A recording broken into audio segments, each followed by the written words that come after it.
রাজশাহী বিশ্ববিদ্যালয়ের ফলিত রসায়ন ও রসায়ন প্রকৌশল বিভাগের সহযোগী অধ্যাপক অনিক কৃষ্ণ কর্মকারের সুষ্ঠু বিচারের দাবি জানিয়েছে বিভাগের শিক্ষার্থীরা।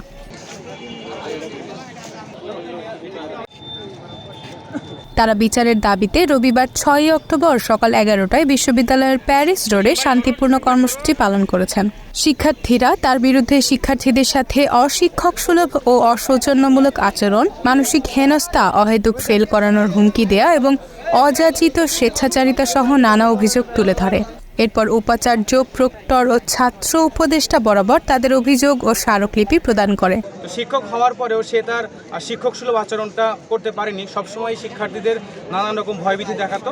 এই জন্য আজকে আমরা এখানে শান্তিপূর্ণভাবে অবস্থান করেছি। আমরা করছি ভিসি বরাবর, প্রক্টর এবং ছাত্র উপদেষ্টা বরাবর আমরা স্মারকলিপি জমা দিব।